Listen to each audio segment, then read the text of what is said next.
L'école à la maison avec un bébé, c'est pas facile, on va pas se mentir. Et je le sais parce que je l'ai vécu à 2 reprises. Aujourd'hui, je vous en parle.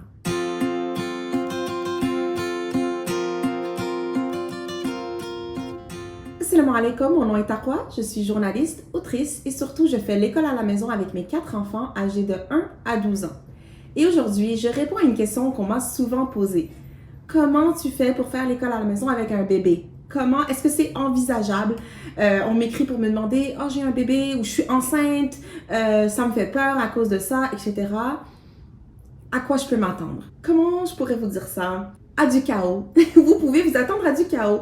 Je pourrais un petit peu faire le tour dans cette vidéo. Je ne vais pas être seulement décourageante, je vais aussi vous donner des astuces qui ont fonctionné chez moi et en espérant que ça fonctionne chez vous. Alors, la première chose que je vous dirais, c'est que la phase newborn jusqu'à 6 mois, c'est la période la plus facile, entre guillemets, pour faire l'école à la maison. Dans le sens que le bébé, soit il est collé sur vous en porte-bébé, accroché au sein, ou il dort, ou en tout cas, il est dans sa balançoire, il fait pas grand-chose le bébé. Il y a les nuits qui sont difficiles, mais ça, il y a des gens qui souffrent avec les nuits jusqu'à 2-3 ans, donc chacun et son maktoub au sujet de la nuit. Mais en termes de bébé, le bébé naissant est certainement plus facile que le bébé de 1 an, 1 an et demi, qui commence à courir, à demander de l'attention, à faire des bêtises, à faire de moins en moins de siestes, etc. J'ai mentionné le temps de la sieste parce que le temps de la sieste, c'est pas mal. Je pense que c'est pas une surprise si je vous dis que le temps de la sieste va devenir hyper précieux pour vous si vous faites l'école à la maison. Personnellement, ce qu'on a fait, donc moi j'ai eu, à 2 reprises, j'ai eu des bébés. Quand je venais de commencer l'école à la maison, j'avais mon garçon qui avait 1 an. Donc la première année de bébé de 0 à 1 an, ma fille allait à l'école. J'avais ma deuxième qui était à la maison, mais c'était vraiment garderie. Âge de garderie, elle n'est jamais allée à la garderie, et le bébé. Puis maintenant, j'ai mes 3 enfants qui sont en école à la maison et j'ai eu un bébé, alhamdulillah, et elle a maintenant 1 an et demi, donc je suis vraiment passée par toute la période de postpartum jusqu'à maintenant avec le bébé. Et oui, j'ai été moins productive dans certaines choses, mais c'est moins catastrophique que j'aurais pu penser. Mais c'est sûr qu'il faut s'attendre à certaines choses et il faut planifier certaines choses. Excusez, j'arrive pas à toucher mon voile parce que d'habitude, je mets toujours les voiles genre jersey. Et là, j'essaye cette nouvelle mode là, ce voile là. C'est beau et tout, mais je suis pas habituée, ça glisse. Je sais qu'il faut que je mette un truc en dessous, mais en tout cas, désolée. Retournons. Donc, homeschool avec un bébé, ce qu'il faut savoir, c'est que le temps de la sieste est vraiment précieux. Donc, ce qu'on faisait le matin, ce qu'on a fait toute cette année, c'est que pendant qu'elle est réveillée tout le matin, donc on va déjeuner, on va faire notre read aloud, on va faire le Coran, notre routine du matin. Pas les vraies matières, mais notre routine, 15 minutes de ménage, lire les nouvelles, etc., de la lecture read aloud, offerte, etc., le matin pendant qu'elle est encore réveillée. Ensuite, elle va dormir vers 10h30, 11h pour sa sieste. Et c'est quand elle va pour sa sieste qu'on s'installe pour travailler la vraie grosse matière, celle où je dois vraiment me concentrer, où je ne veux pas avoir un bébé qui me déconcentre. Et elle dort pendant environ 2 heures. Donc, j'ai quand même le temps d'avancer avec les enfants. C'est ce qu'on a fait. Jusqu'à maintenant, on a vraiment utilisé la sieste. Elle fait aussi une deuxième sieste qu'elle a coupée maintenant. Elle est en train de la couper. Non! Mais elle faisait une deuxième sieste l'après-midi vers 3 heures. Mais vers 3 heures, nous, on a fini l'école. Donc, la deuxième sieste, je l'utilisais plus pour commencer le souper ou tout simplement me reposer ou quoi que ce soit. La sieste. Il y a aussi le fait de demander de l'aide. Donc, l'aide autour de vous, je sais que c'est pas facile, je suis la pire pour ça, mais j'apprends de plus en plus à demander de l'aide pas nécessairement pour l'école elle-même, mais pour la périphérie. Donc, est-ce que quelqu'un peut vous aider en termes de ménage, que ce soit payant ou non? Quelqu'un peut vous aider pour aller chercher l'épicerie, faire l'épicerie? Est-ce que vous pouvez vous arranger avec votre mari, votre partenaire pour ça? de l'aide pour garder les enfants. Ça, c'est une grande, grande aide. Là, si de temps en temps, vous pouvez avoir des moments sans enfants pour vous reposer ou planifier ou quoi que ce soit. Donc, vraiment de demander de l'aide ou même de garder le bébé ou peut-être quelqu'un peut venir ou je sais pas, ça dépend vraiment de votre entourage et de votre réalité. Il faut aussi avoir de la flexibilité puis accepter en fait que ça, c'est une période un peu plus difficile. It's a season of life, tout simplement. Et donc, d'accepter d'avoir cette flexibilité qu'il y a des journées où bébé est malade, où vous avez hyper mal dormi, and it's just not gonna happen. Donc, ça peut arriver et c'est pas la fin du monde. Ne vous sentez pas coupable. Je sais que je me suis souvent sentie coupable de comme, ah ben là, si mes enfants étaient à l'école, ils auraient pas manqué des journées comme ça pour rien. Ils seraient en train de faire quelque chose au lieu de s'entretuer dans la chambre ou de rien faire. Mais ça va arriver des jours où vous faites rien. Ça va arriver et c'est correct. C'est vraiment juste une saison. Et j'avais écouté, je me rappelle, oh, j'avais tellement aimé ça, c'est un podcast d'une maman qui a comme 6 enfants et qui interviewait sa propre fille qui a été homeschooled et qui est maintenant comme adulte. Et lui a dit, est-ce que tu te rappelles de la période où tu avais comme tes petits frères et sœurs, bébés et tout? Parce qu'elle dit, moi en tant que maman, je me sentais vraiment coupable. Et elle se souvient pas du négatif. L'enfant, elle se souvenait pas du tout du négatif de ça. Elle disait juste, ah oui, je me rappelle, tu sais, je me réveillais le matin puis je jouais avec elle ou on allait au parc ou whatever. Donc, l'enfant s'en souvient pas du négatif. C'est vraiment nous, le parent, on se met beaucoup, beaucoup, beaucoup de pression. Encore plus quand on fait l'école à la maison, on se sent responsable, on se sent coupable. Donc, délestez-vous d'un peu de ces sentiments négatifs. Acceptez que votre routine et votre structure va pas être pareille pendant la première année, les 2 premières années même.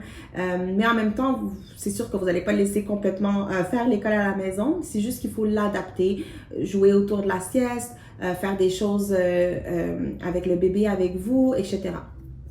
Maintenant, si le bébé est un peu plus vieux, et là, moi, j'arrive à ça avec ma fille, qui a 1 an et demi maintenant, je vais commencer à lui préparer, ça c'est quelque chose qui avait marché bien avec mon garçon, et j'espère que ça va marcher pareillement, des espèces de boîtes auxquelles elle a accès seulement quand c'est le temps de faire l'école à la maison, donc des busy box. Et dedans, je vais mettre par exemple des tampons, des stickers, des petites affaires, des cossins, là, des affaires qu'elle peut faire pendant que c'est comme son école à la maison à elle, en même temps que nous. À côté, je lui mets une couverture par terre et je mets le bébé là-dessus avec sa boîte. Et ça va l'occuper, bon, ça va pas l'occuper énormément, mais même à 20 minutes, c'est un 20 minutes de gagner. Donc voilà.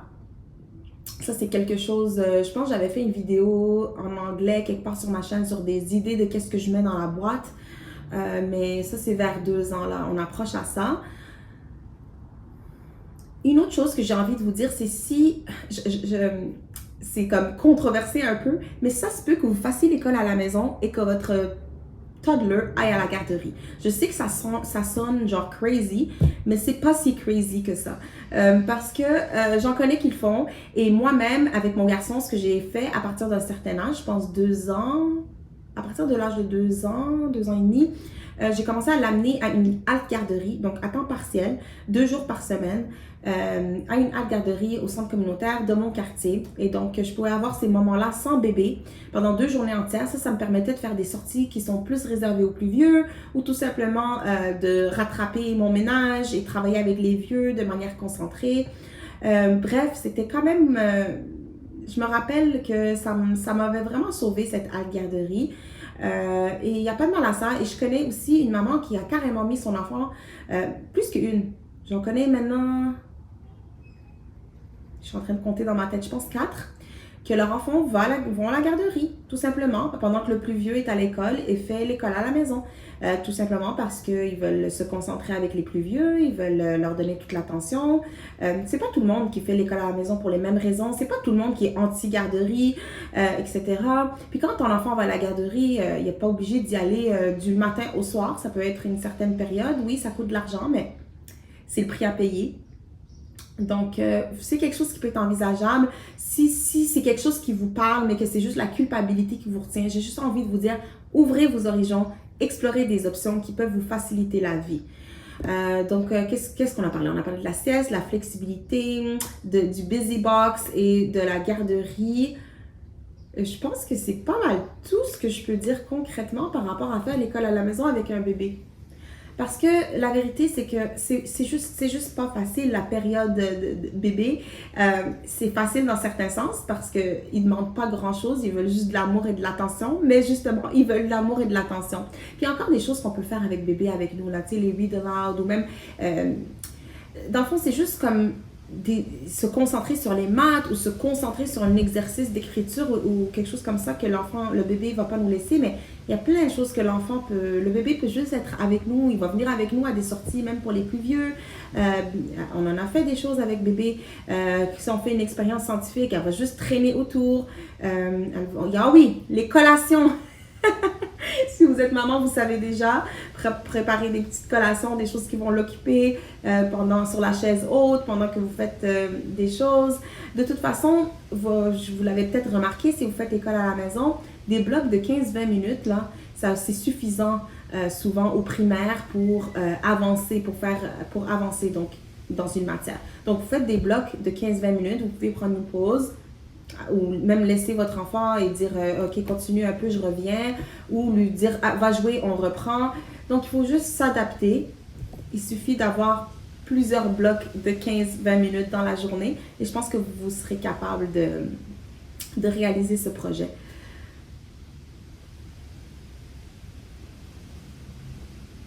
Le bébé, il fait partie de la famille, il fait partie de l'école à la maison et vous allez être étonné à quel point votre bébé va pick up.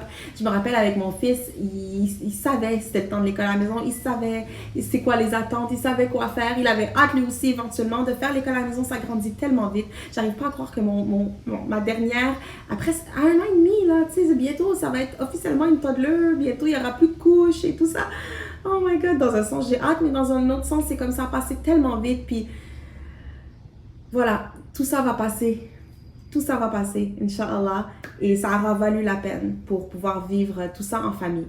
Voilà, si vous avez envie d'en jaser davantage, de trouver d'autres mamans qui font l'école à la maison avec des bébés, vous pouvez me rejoindre sur Homeschool avec Takwa dans ma communauté WhatsApp. Vous pouvez rejoindre Homeschool avec Takwa sur Instagram, vous abonner à mon infolettre, homeschoolavectakwa.com. Et on se reparle et on se retrouve très bientôt pour une nouvelle vidéo. Salam alaikum.